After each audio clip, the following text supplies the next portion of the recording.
Hi everybody. Sorry I can't be with you today. I'm on a course, sadly.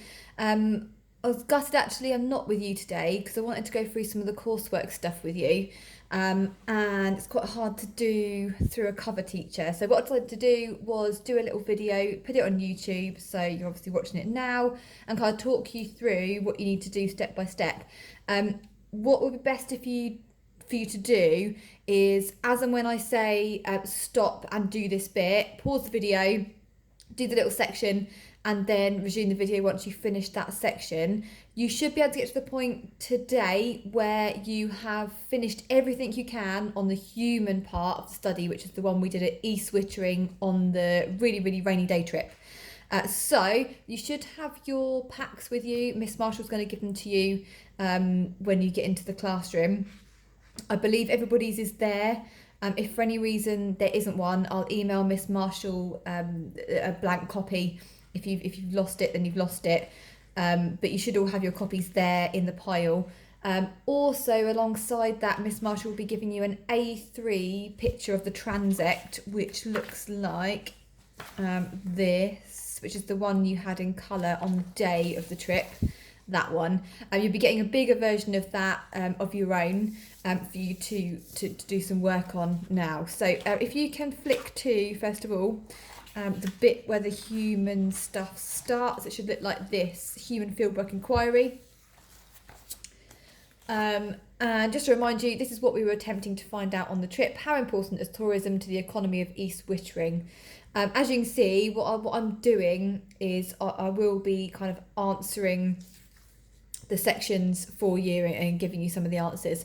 For some of it, I'll put online electronically for you. So if you kind of miss bits or you're not here or whatever, you can kind of catch up. So to start with, it asks you what is primary data. We kind of talked about that when we talked about the physical work, but primary data is any data that you collect yourself for the first time. So by going on the trip and collecting data when you're there, you're collecting primary data. In terms of things that you could collect, obviously you know what we have collected already, but the types of things you can collect that are primary data for human fieldwork inquiries are questionnaires, which obviously we did, interviews that we didn't do because they took too long, and the time of day that we were going, we knew we probably weren't going to get many tourists anyway, and land use surveys, which is the second part of the data that we actually collected on the trip. So fill that a little bit in. Why is the data appropriate? Well, by questioning people that we see in the street, we can gauge whether they're a tourist or whether they're a local, which is very useful because that allows us to work out how important tourism is. If we find lots of tourists, then we can deem it quite important that tourism is quite important to East Wittering. If we don't find many tourists, then perhaps that counters that argument. Interviews are really important because, again, if we did find lots of tourists and we were able to interview them, then perhaps we get some more information about how long they're going to stay there, why they particularly choose that place as a tourist, what facilities they use as a tourist, that sort of thing. So interviews can be useful, but they're quite time consuming. And land use surveys are really important as well because we can look at different shops and we can say, okay, are those geared up to tourists, are those geared up to locals? And again, you can kind of gauge, therefore, how important tourism is by the types of shop we find there. So again, I've kind of filled that bit in for you. Feel free to nick some of my ideas or think of your own. Then secondly, before we pause, what is secondary data? Any data collected by somebody else is secondary data. So if someone's given you some numbers, given you a table, given you a graph, it's secondary data because you haven't collected it yourself. So things we could look at, and again, you might want to do this later on and have a little nosy yourselves. We can look at census data, which so every person in the country has to fill out a census as and when it comes round, which is every 10 years. And that gives us information about who lives where and how many people live in each house and that sort of thing. But it also gives us details about what sort of properties there are. So whether there are B&Bs and hotels, things that are more geared toward tourists. Google searches to show you available accommodation. So you could literally type into Google, and feel free to do it in a minute, hotels in East Wittering, B&Bs in East Wittering. You could even look at restaurants in East Wittering because, again, tourists are gonna use those. They haven't got anywhere to cook. So again, that can give us an idea of what's there for tourists. or TripAdvisor, because you can go on and have a look at reviews. If you go on to TripAdvisor, type in East Wittering Beach, or any of the restaurants there, you'll get lots of reviews from tourists. If you find some hotels or B&Bs, again, you'll get tourist reviews. So at this point, just pause the video and fill that bit in if you haven't done so whilst I've been talking already. So next section, flip over. This bit I believe we started in class. It gives you a map of the East Wittering area, and there are some questions for you to have a go at, some general sort of skills-based stuff. So East Wittering is over here. It says which direction is West Wittering from East Wittering. I've drawn a little sort of, let me just put it into a frame there.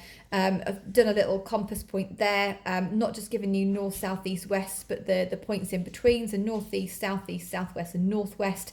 If you have a look, northwest is the direction roughly of West Wittering from East Wittering. In terms of height of land, you can have a little look and find a height map. If you have a look at various points on our map here, we've got these little 5s, which gives an indication that most of the land height around here is about 5 metres high. So if you see numbers on a map that don't really match anything else, that's usually what they mean. Sometimes you'll see contour lines, so you might see sort of strange wiggly lines with a number 10 or a number 20 on them. They can also show us height, but because there are no 10s and 20 lines here, we just get the odd sort of spot height telling us how high it is. Strange structures near Almedington, if you didn't find out what they are, you can have a look on Google Earth and zoom in. These things over here are all greenhouses. Do managers seem concerned about coastal defence? Why? Again, this is all skills-based stuff. Have a little look along the front here. These little lines near the coastline aren't just random lines that are there to show the beach. They're all groins all the way along there. And if we've got groins all the way along that section of coast, it suggests that they're perhaps worried about losing sediment and they want to stop longshore drift and keep the sediment there. So yes, of course they have. And if you have a look, if it's only 5 metres above the sea and sea level was rising, yes, coastal managers are going to be very, very worried about potential flooding as well. Hence, they want to keep the beach barrier there. Then provide 5-6 figure grid references of things you can see that suggest East Wittering is a holiday destination. We've got various things. We've got a holiday village down here. We've got a couple of campsites. We've got some parking near the seafront, which suggests people might want to go there as a tourist. Again, we've put some 6-figure grid references there. Please have a go and practice those. If you've forgotten how to do them, quick Google search will tell you very quickly, or ask me when I'm back. So do that bit if you haven't done already. So pause the video and do that bit if you need to. Right, next section. Risk assessment, we should have really done whilst we were there, but it was kind of a bit too wet to really sit with paper out. So I would do a risk assessment before we go on a trip anywhere. So I would think about the location that we're going to, visit it first, and identify any things that we think might be quite dangerous. Decide how likely that is. So if we're going to East Wittering, for example, and we're talking about maybe that there's lots of roads around, what's the risk of being hit by a car? Well, you guys are all 14, 15, 16, so the likelihood of you actually not being road safe is quite low.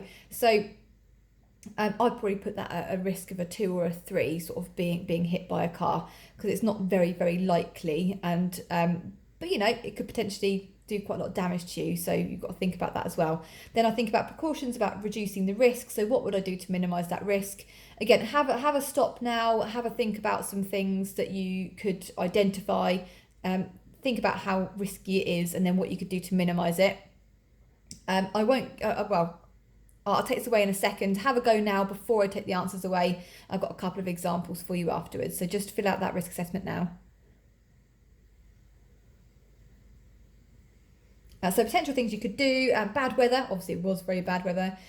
We cancelled the beach part of that because of the bad weather. We obviously left a bit early from East Wittering too because the rain was too hard and it was a bit too cold. Then risk of interference from the public, so you could have been stopped by members of the public, they could have tried to sell you something, they could have tried to abduct you, we don't know. Again, not very high risk, it's probably not very likely to happen. Most of the people we encountered were probably retirement age, I don't think they were going to try and abduct you, but it can happen, so it is a risk. Students are in groups of 3 or more and have an emergency contact. Groups of 3, so if anything happens, one person stays with the casualty. or the person who's, having an argument or whatever it is, and one person can run for help. And you had my emergency contact number as well.